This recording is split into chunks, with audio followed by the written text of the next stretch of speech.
students, welcome back to your English literature class. In the previous session, we had started revising the chapter The Lost Child. Today, we will continue the same.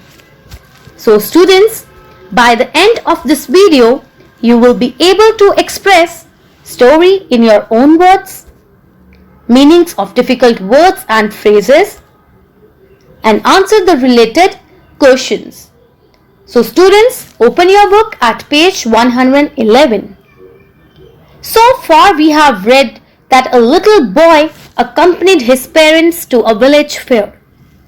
On the way, he was distracted by wayside toy shops. His father refused him to buy any toy strictly, while his mother diverted his attention to something else. On the way, he saw a mustard fields, tiny insects, following butterflies, and collected the flower petals. And finally, they reached the fair. Now let's proceed with today's session. Now students, before starting with our today's lesson, so first of all, let's revise the word meaning. Students, first word, sweet meat. It means sweet or a food rich in sugar such as a candied or crystallized fruit. Second, hogged. It means offered something for sale by calling out in the street. Next, murmur. It means a half suppressed or muttered complaint. Fourth word, heeded. It means paid attention to. Next word, irresistibly. It means impossible to resist or ignore. Next, garland. It means a circular or spiral arrangement of intertwined material such as flowers or leaves. Next, overwhelming. It means very great in number, effect or force. Number 8, rippling. It means becoming lightly ruffled or covered with small waves. Next, forbidden. It means not permitted or allowed. Next, proceed. It means to begin and carry on an action, process or movement. Next, roundabout. It means merry-go-round swing. Next, shrieked. It means to cry out in a high-pitched voice. Move to 13th word, intently. It means with great effort. Next word, fierce. It means violently hostile or aggressive in temperament. Next, convulsed. It means contorted, or you can say twisted out of shape. Next, panic-stricken. It means overcome with panic or fear. Next, hither and thither. It means in various directions or here and there. The next word, shrine. It means temple. Next, congested. It means extremely or excessively full of crowd. Next word, lingering. It means slow in parting or in quitting something. Next word, murderous. It means having the ability or power to overwhelm, or you can write devastating. Next word, hefty. It means quite heavy. Next, thrust. It means to push with force. Next, brutal. It means harsh or unpleasant, or you can write cruel. Next, trample. It means crush. Next, surging. It means rising and growing. Move to the last word, stooping. It means bending. Now students, keep this thing in your mind that you have to note down these words with their breakups. Now move to the phrases. So here is the first phrase. At the corner of the entrance. प्रवेश द्वार के कोने पर. Of an architecture of many colored sweets. कई रंगीन मिठाइयों की वास्तुकला की. By the rainbow glory. इंद्रधनुषी शोभा द्वारा. An overwhelming desire. एक भारी इच्छा. Of an invisible waterfall. एक अदृश्य झरने की.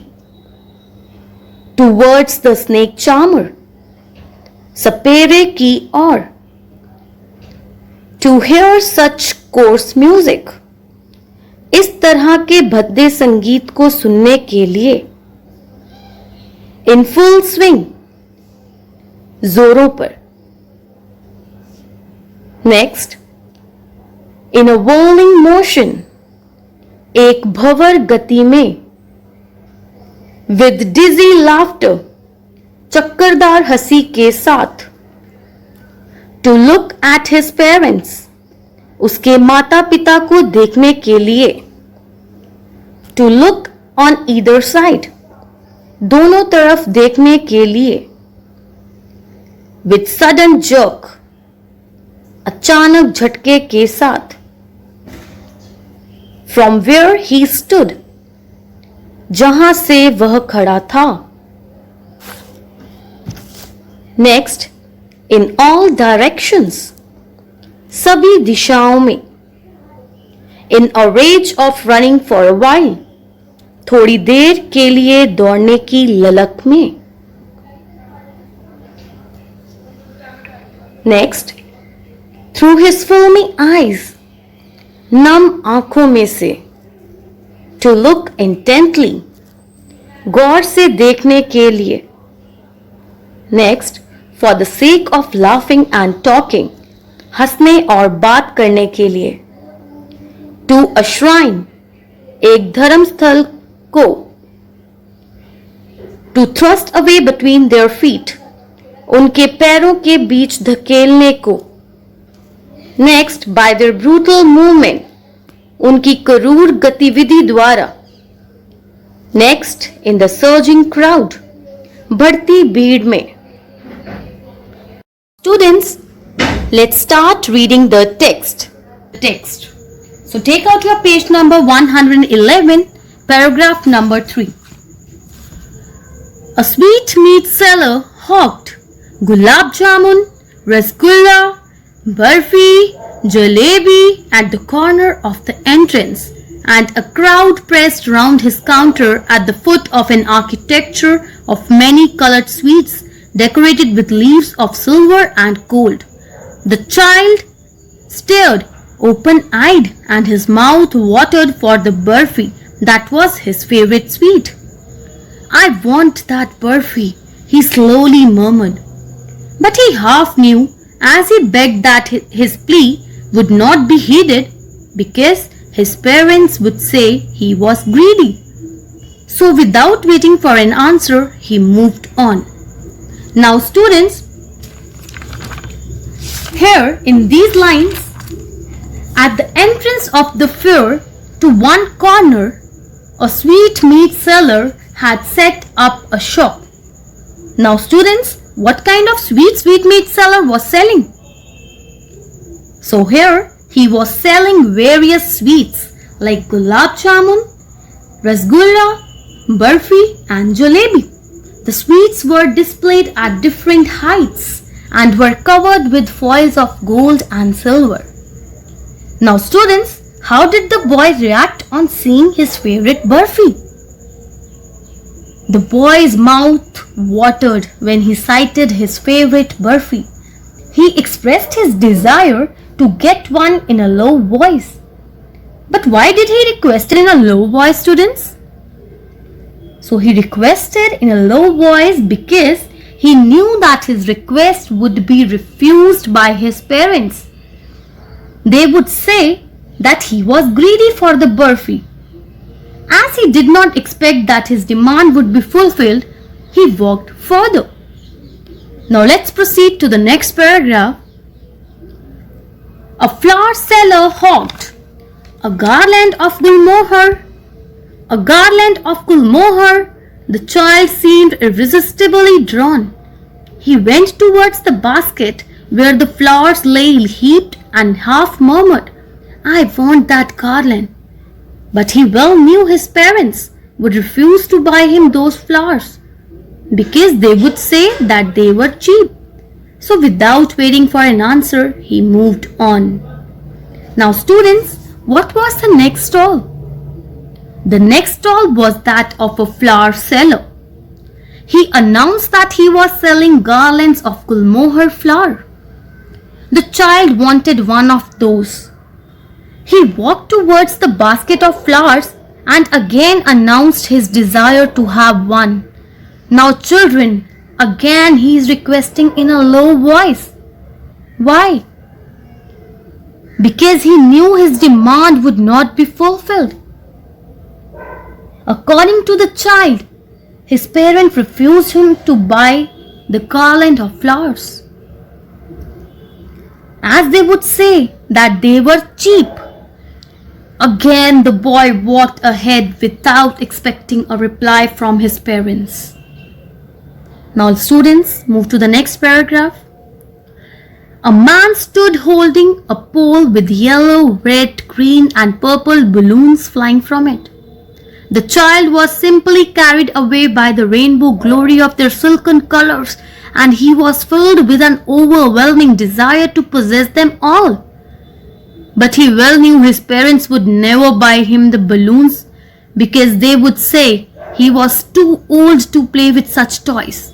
So he walked on further. Now here students, what was the next thing the child saw? So the next thing that the child came across was a balloon seller selling balloons of different colors of the rainbow.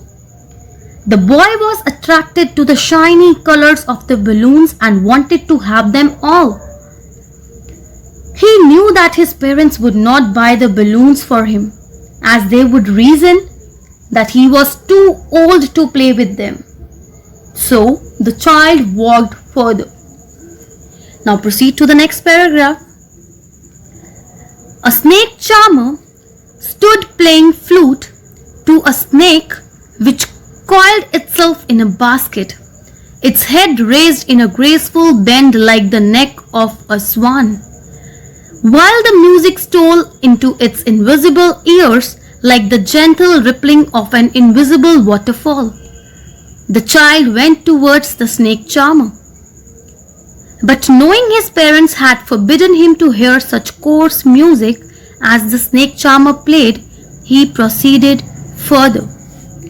Now students, here, then he paused at a snake charmer who was playing a flute, and the snake was twisting its neck to the music. The snake had coiled itself in a basket and had raised its head out. It bent and moved its neck gracefully like a swan.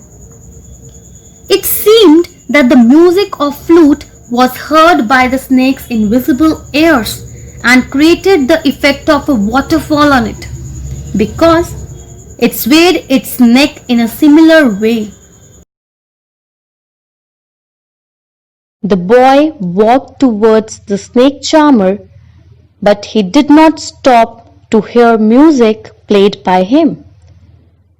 Why did he not stop?